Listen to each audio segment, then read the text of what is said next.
Մաշտոցի պողոտայից սկսվող հասարակական տրանսպորտի համար առանձնացված գիծը կհասնի մինչև Իսակով։ Մայրաքաղաքում երթևեկության կարգի մեծածավալ փոփոխությունների են պատրաստվում քաղաքապետարանում, այս մեկը շարքի գլխավորն է։ Տրամաբանությունը կայանում է նրանում, որ հասարակական տրանսպորտը պետք է ունենա առավելություն երթևեկության այլ մասնակիցների նկատմամբ,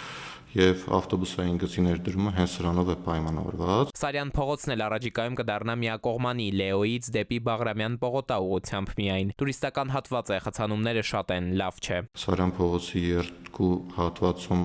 թույլատրել ավտոմեքենաների կայանումը, որի արդյունքում ավելացած գոտիները հնարավորություն կտան տրանսպորտային հոսքերի անընդհատության ապահովման համար։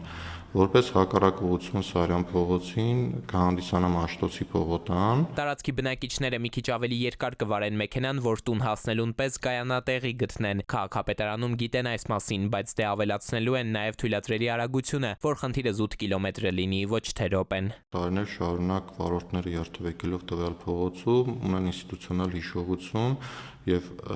պլանավորում են իրենց ուղևորությունը կիրառելով այդ հիշողությունը եւ փոփոխության արդյունքում դեռ որոշ ժամանակ վարորդները շարունակում են կիրառել նախկինում գործող պրակտիկան եւ պետք է որոշակի ժամանակահատված, որովհետեւ վարորդները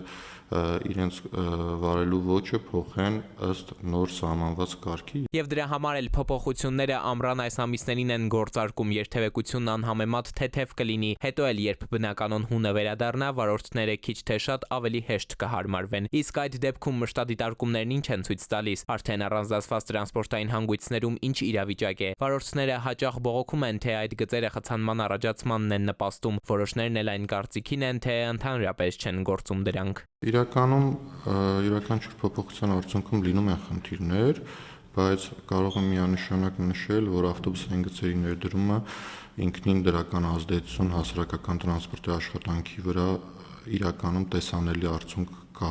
Երթուղին սպասարկող ավտոբուսները առնվազն մի քանի րոպե ժամանակ շահում են։ Միջազգային փորձագետներն ի դեպ Երևանին առաջարկել են որոշ փողոցներում ավտոմեքենաների շարժն ընդհանրապես արգելել, ճանապարհը հետիոտներին զիջելով։ Այս տարբերակն առաջին հերթին Հանրապետության հրապարակի համար են քննարկում։ Հրապարակում լինեն միայն քայլող մարդիկ, հեծանիվ ու ինքնագլոր քշողներ, բացառությունը միայն հասարակական տրանսպորտի համար։